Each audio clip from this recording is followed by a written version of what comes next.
मु खाली भास्कर और साहू जी कथा कहली बहुत जन अच्छा किसी यूट्यूबर्स अच्छा जो मैंने खराब भाषा रे वल्गर लैंग्वेज यूज कर हिसाब रे जहाँ हम आम लीगल एक्शन नबू।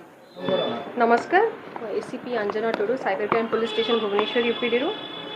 प्रथम तो मु कहि सोशल मीडिया रे कौन सी प्रकार हारासमेंट मेसेज कि ऑब्सीन वल्गारिटी लाइन रे जो जे जहाँ को इंडल्ज करछे अन्य मानक विषय आम कहूचे काइंडली रिक्वेस्ट करुचे एभली मेसेजेस दियंतु नहीं। मेंटल अगनी होची, लोकंकर सोशल स्टेटस लॉस होची, आ पारिवारिक संपर्क मध्य खराब होची।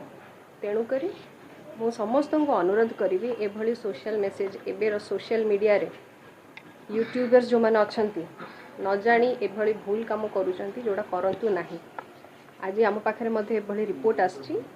रेस्पेक्टेड मनोज मिश्र सर जी अच्छा से भी रिपोर्ट नहीं आसछंती। आउ जेहेतु ये जिनसटा बहुत हाइलाइटेड होती किसी यूट्यूबर्स अच्छा जो मैंने खराब भाषा रे वल्गर लैंग्वेज यूज कर परिवार वर्ग जोटा कि भूल। तेणुक आईन हिसाब रे जहाँ हम आम लीगल एक्शन नबू। Thank you. मुझे देखुली एलिना रो फोटो देकी एते खराब जिनसटे गोटे से साहूजी बोली गोटे पिलाटे लिखिची माने तार भौणी नहीं कि मु जानी पारुनी। आमे कहा कहा ना रे कौन कौन करछु से कथा तो परे आसीबो, किंतु जो माने लिखिछंती जो माने ए विषय बाइट दउछंती से माने तो निश्चित भाव रे जानुथिबे।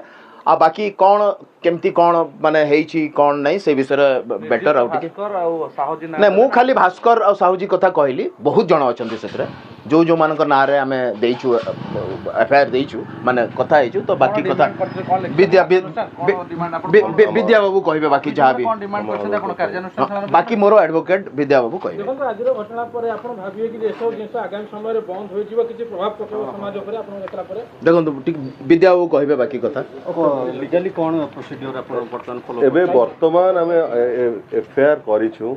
पुलिस इन्वेस्टिगेशंस करूची जो जो आईडी रु आसीची ताको ब्लॉक करिया पय कुआ जाईची सेटा केमति फॉरवर्ड न हबो कुआ जाईची। एटा गोटा आईटी एक्ट रो वायोलेशंस होची।